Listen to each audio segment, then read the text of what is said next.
സജ്ജനങ്ങളെ നമസ്കാരം. ഇന്ന് ഞങ്ങൾ ഒരു 7 പേർ വൈശാഖ മഹോത്സവം നടക്കുന്ന കൊട്ടിയൂരിലേക്ക് തീർത്ഥാടനത്തിനെത്തിയതാണ്. രാത്രി പുറപ്പെട്ട് രാവിലെ ഒരു 6 മണിക്ക് തന്നെ ഇവിടെ എത്തിച്ചേരാൻ കഴിഞ്ഞു.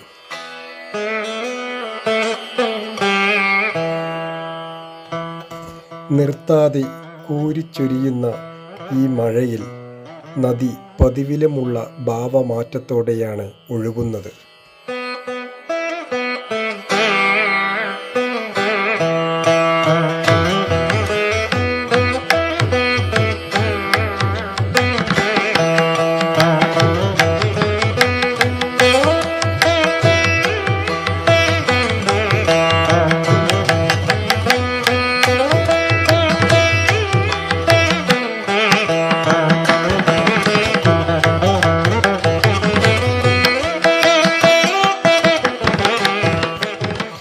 അപ്പോൾ ആ പുണ്യ നദിയിൽ സ്നാനം ചെയ്ത് അവിടെയുള്ള കല്ലുകൾ ഉരസി തന്നെ കളഭമുണ്ടാക്കി കുറിയും തൊട്ട് ഇനി ക്ഷേത്രത്തിലേക്ക് ദർശനത്തിനായി പോകാനൊരുങ്ങുകയാണ് ഞങ്ങൾ.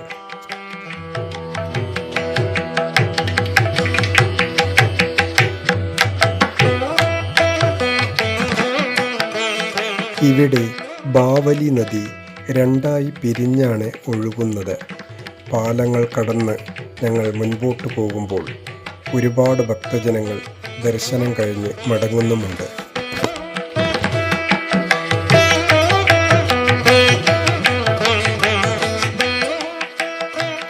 ഈ ക്ഷേത്രത്തിനെ കുറിച്ച് പറയുകയാണെങ്കിൽ കേരളത്തിലെ കണ്ണൂരിലുള്ള ഒരു പ്രസിദ്ധ ശിവക്ഷേത്രമാണ് കൊട്ടിയൂർ ക്ഷേത്രം.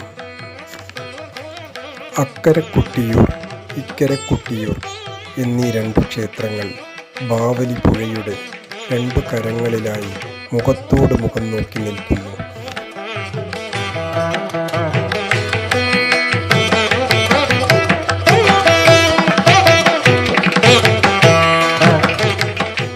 ഏകദേശം 80 ഏക്കർ വിസ്തൃതിയുള്ള ഒരു പുണ്യ കാവിനുള്ളിൽ ഇടതൂർന്നു നിൽക്കുന്ന വനപ്രദേശത്താണ് ഈ ക്ഷേത്രം സ്ഥിതി ചെയ്യുന്നത്. നദിയുടെ കിഴക്കേ കരയിലുള്ള ക്ഷേത്രമായ അക്കരെ കൊട്ടിയൂർ ദക്ഷയാഗം നടന്ന സ്ഥലമായിരുന്നുവെന്നും യാഗത്തിൻ്റെ അവസാനം സതീദേവി ആത്മാഹൂതി ചെയ്തുവെന്നുമാണ് ഐതിഹ്യം.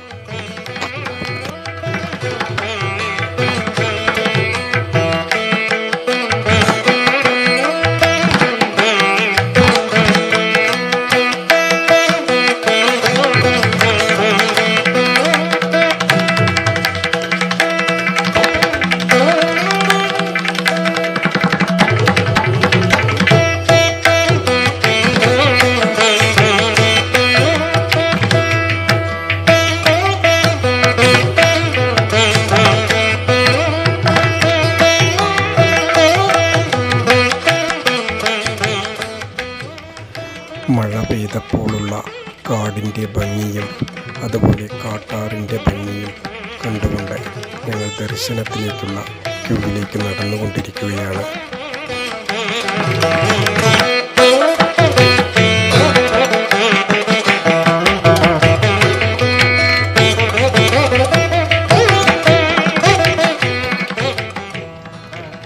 ഒരുപാട് ഭക്തജനങ്ങൾ ദർശനം കഴിഞ്ഞ് തിരിച്ചും വന്നുകൊണ്ടിരിക്കുന്നു.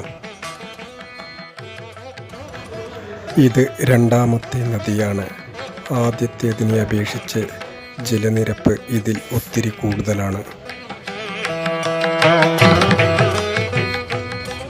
മറ്റുള്ള ക്ഷേത്രങ്ങളെ അപേക്ഷിച്ച് ഈ കൊട്ടിയൂർ ക്ഷേത്രത്തിൻ്റെ ഐതിഹ്യവും മാഹാത്മ്യവും ഒരുപാട് വ്യത്യാസമുള്ളതാണ്. കൊട്ടിയൂരിലെ വൈശാഖ ഉത്സവത്തെക്കുറിച്ച് ആത്മീയാചാര്യൻ രാജേഷ് ജിക്ക് എന്താണ് പറയാനുള്ളതെന്ന് കേൾക്കാം. നമസ്കാരം രാജേഷ് ജി. നമസ്കാരം. കൊട്ടിയൂരിൽ വൈശാഖോത്സവമാണ്. എന്താണ് കൊട്ടിയൂരിൻ്റെ ഏറ്റവും പ്രധാനപ്പെട്ട മഹത്വം? ഹൈന്ദവ ഐക്യത്തെ ഊട്ടിയുറപ്പിക്കുന്ന അതിബൃഹത്തും മഹത്വമായ ഒരു മഹാക്ഷേത്രമാണ് കൊട്ടിയൂർ. കാരണം അവിടെ ഇളനീർ വരവ് എന്ന് പറയുന്ന പ്രധാനപ്പെട്ട ഒരു ചടങ്ങുണ്ട്. ഇളനീർ കൊണ്ടുവരേണ്ടത് ഹിന്ദുവിൽ ഈഴവ സമൂഹത്തിൽപ്പെട്ട മലബാറിലെ തീയ സമൂഹത്തിൽപ്പെട്ട ആളുകളാണ്. നെയ്യ് കൊണ്ടുവരേണ്ടത് നായർ സമൂഹത്തിൽപ്പെട്ട ആളുകളാണ്. തേൻ കൊണ്ടുവരേണ്ടത് വനവാസി സമൂഹത്തിൽപ്പെട്ട ആളുകളാണ്. അവിടെ പൂജ നടത്തേണ്ടത് നമ്പൂതിരി സമൂഹത്തിൽപ്പെട്ട ആളുകളാണ്. ഹിന്ദു ഐക്യത്തിന്റെ അല്ലെങ്കിൽ ഒരു ഹിന്ദു ഐക്യ വേദി നൂറുകണക്കിന് വർഷങ്ങൾക്ക് മുമ്പ് രൂപപ്പെട്ട ഒരു സ്ഥലമാണ് അവിടെ. പുലയനും പറയനും നായരും നമ്പൂതിരിയുമായി ഹിന്ദുക്കൾ ഛിന്ന ഭിന്നമായി നിൽക്കുന്ന കാലത്തും ഹൈന്ദവ ഐക്യത്തെ ഊട്ടിയുറപ്പിക്കുന്ന ഒരു ക്ഷേത്രമായിരുന്നു കൊട്ടിയൂർ. കൊട്ടിയൂർ പെരുമാൾ മഹാശിവൻ മഹാദേവന്റെ രൂപമാണ് അവിടെ പ്രതിഷ്ഠിക്കപ്പെട്ടിരിക്കുന്നത്. ആ ശിവലിംഗത്തെ ഒരു നോക്ക് കാണുവാൻ ഭാരതത്തിന്റെ നാനാഭാഗത്തു ലക്ഷക്കണക്കിന് ആളുകളാണ് അവിടെ വരുന്നത്. വളരെ സവിശേഷമായ ആചാരങ്ങൾ കുടികൊള്ളുന്ന അക്കരെ കൊട്ടിയൂരും ഇക്കരെ കൊട്ടിയൂർ എന്ന് പറയുന്ന രണ്ട് മഹാക്ഷേത്രങ്ങൾ. അവിടെ ചെല്ലുമ്പോൾ നമുക്ക് ലഭിക്കുന്ന അനുഭൂതി അത് പ്രത്യേകം ആണ്. അതിൻ്റെ പ്രധാനപ്പെട്ട ഒരു കാരണം ആചാരങ്ങളിലെ വൈവിധ്യമാണ്. ലോകത്തിലെ ഓരോ സ്ഥലങ്ങളിലും നമ്മൾ ചെല്ലുമ്പോൾ ഹൈന്ദവ ക്ഷേത്രങ്ങളെ നമുക്ക് കാണാൻ കഴിയും. എല്ലാം വ്യത്യസ്തമായ രീതിയിലാണ് അതിൻ്റെ എല്ലാം ചടങ്ങുകൾ അവിടെ നടക്കുന്നതെങ്കിൽ കൊട്ടിയൂരിനെ വ്യത്യസ്തമാക്കുന്നത് അതിൻ്റെ ഒരു അന്തരീക്ഷമാണ്.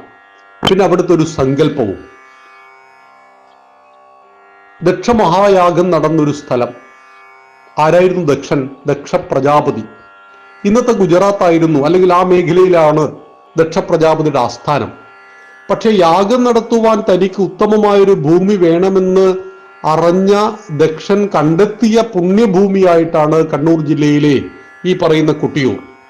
ആ ദക്ഷമഹായാഗ വേദിയിൽ ക്ഷണിക്കപ്പെടാതെ എത്തിയ ഒരാളായിരുന്നു ദക്ഷന്റെ മകളായ സതീദേവി.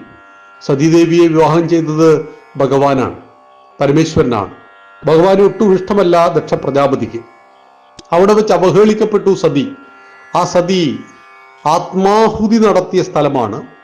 ഒരു ഉയർന്ന ലക്ഷ്യത്തിനു വേണ്ടി ജീവൻ ത്യജിക്കുന്നതാണ് ആത്മാഹുതി.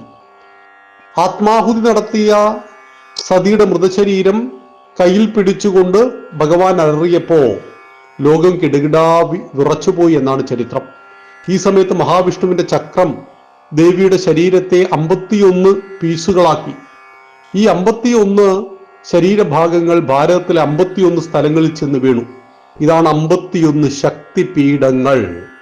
അപ്പൊ 51 ശക്തിപീഠങ്ങൾക്ക് കാരണമായ ഭൂമിയാണ് കൊട്ടിയൂർ എന്ന് പറയുമ്പോൾ എത്രമാത്രം പ്രാധാന്യമുണ്ട് അവിടെ. ദക്ഷനെ നിഗ്രഹിച്ച ഭൂമിയാണ്. അഹങ്കാരത്തിന്റെ മൂർത്തിഭാവമായ ദക്ഷനെ ഭഗവാൻ നിഗ്രഹിച്ച ഭൂമിയാണ്. ഭഗവാൻ വീരഭദ്ര രൂപത്തിൽ നിറഞ്ഞാടിയ ഭൂമിയാണ്. സതീദേവിയുടെ മൃതശരീരത്തെ വഹിച്ചുകൊണ്ട് ഭഗവാൻ അലറിയ ഭൂമിയാണ്.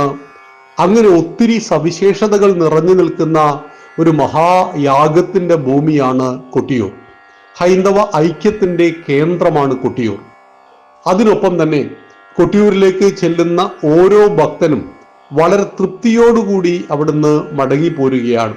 അവിടുത്തെ അന്തരീക്ഷം, അതുപോലെ അവിടെയുള്ള ഭഗവാന്റെ ആ വിശ്വാസങ്ങൾ, സങ്കല്പങ്ങളെല്ലാം ഭക്തന്റെ മനസ്സിനെ നിറക്കുന്നതാണ്. കൊട്ടിയൂർ ഹൈന്ദവ ഐക്യത്തിന്റെ വലിയൊരു കേന്ദ്രമാണെന്ന് കൂടി അറിയുക. നന്ദി, നമസ്കാരം.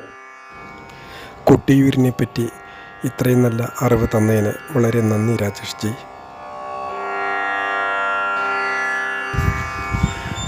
വൈശാഖ മഹോത്സവത്തിന് അക്കരെ കൊട്ടിയൂർ ക്ഷേത്രമാണ് വേദിയാകുന്നത്.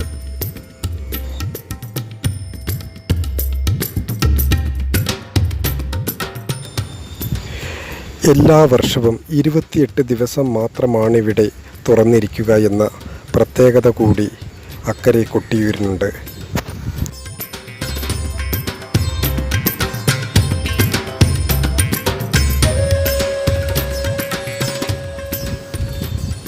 എന്നാൽ ഇക്കരെ കൊട്ടിയൂർ ശിവക്ഷേത്രം എന്നും തുറന്നിരിക്കുന്ന ക്ഷേത്രമാണ്.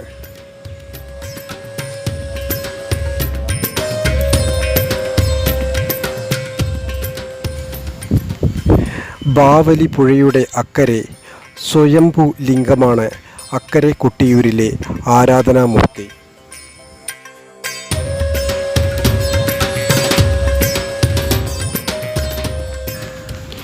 മണിത്തറ എന്ന് വിശേഷിപ്പിക്കുന്ന പുഴയിൽ നിന്നെടുക്കുന്ന വെള്ളാരം കല്ലുകൾ കൊണ്ടാണ് ശിവലിംഗത്തിന് പീഠം നിർമ്മിക്കുക.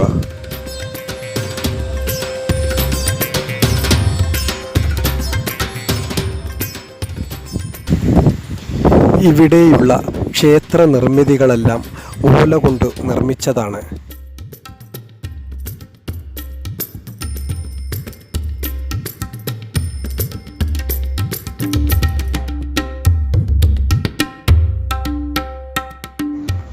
നിൽക്കാതെയുള്ള ഈ മഴയിൽ ഒരു 3 മണിക്കൂറോളം ക്യൂ നിന്ന് അവസാനം ഭഗവാന്റെ ആ പുണ്യ ദർശനം ഞങ്ങൾ ആവോളം കണ്ടു. അങ്ങനെ ഭഗവാന്റെ ദർശനമെല്ലാം കഴിഞ്ഞ് പ്രസാദമെല്ലാം വാങ്ങിച്ചു.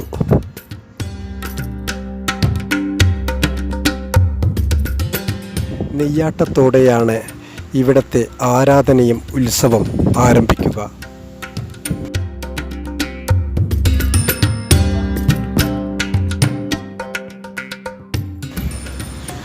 ഇടവമാസത്തിലെ ചോതി നക്ഷത്രത്തിൽ അക്കരെ കൊട്ടിയൂർ തുറക്കും. മിഥുനമാസത്തിലെ ചിത്തിര നക്ഷത്രത്തിൽ നട അടയ്ക്കുകയും ചെയ്യും.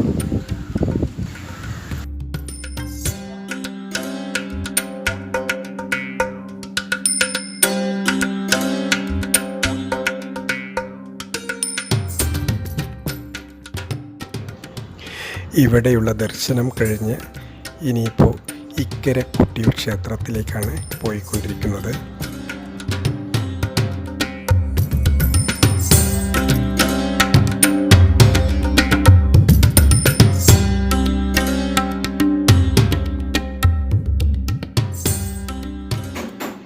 നിൽക്കാതെ പെയ്യുന്ന മഴ കാരണം ബാവലി നദിയിലെ ജലനിരപ്പ് വീണ്ടും ഉയർന്നിട്ടുണ്ട്.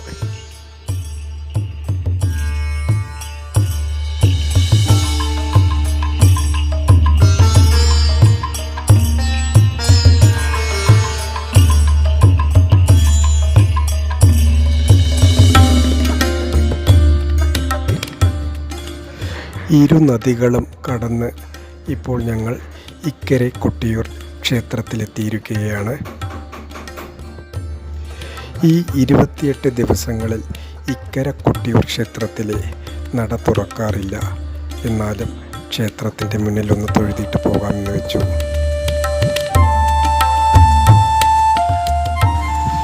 അനേക ലക്ഷം ഭക്തജനങ്ങളാണ് ഇവിടെ ഓരോ വർഷവും ദർശന പുണ്യത്തിനായി എത്തുന്നത്.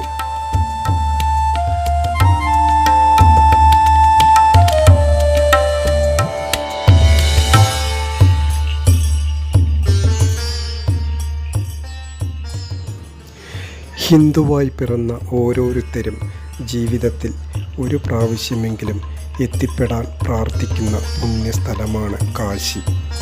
അതുപോലെ തന്നെ ദക്ഷിണ കാശിയായ ഈ കൊട്ടിയൂർ ക്ഷേത്രത്തിൽ നിങ്ങൾ ഒരിക്കലെങ്കിലും നിങ്ങളുടെ പാദസ്പർശം ഏൽക്കുവാനും ഇവിടത്തെ മഹത്വത്തെ അറിയുവാനും കൊട്ടിയൂരപ്പൻ്റെ എല്ലാവിധ അനുഗ്രഹങ്ങളും ഉണ്ടാവട്ടെ എന്ന് പ്രാർത്ഥിക്കുന്നു.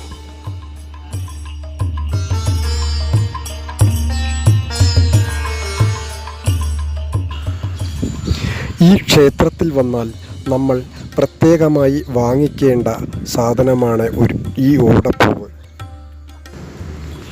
ഈ ഓടപ്പൂ കൊണ്ടുപോയി വീടിന് മുന്നിൽ തൂക്കിയിടാറുണ്ട്. നമ്മളിലുള്ള ദുഷ്ടശക്തികൾ ഇല്ലാതാവും എന്ന വിശ്വാസമാണ് ഇതിന് പിന്നിൽ.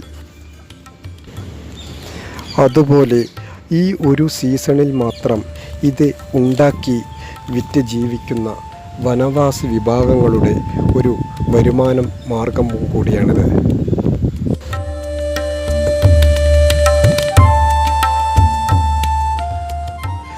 അപ്പോൾ കൊട്ടിയൂരപ്പൻ്റെ അനുഗ്രഹം എല്ലാവർക്കും ഉണ്ടാകട്ടെ എന്ന് പ്രാർത്ഥിച്ചുകൊണ്ട് ഈ വീഡിയോ ഇവിടെ അവസാനിപ്പിക്കുന്നു. നന്ദി, നമസ്കാരം.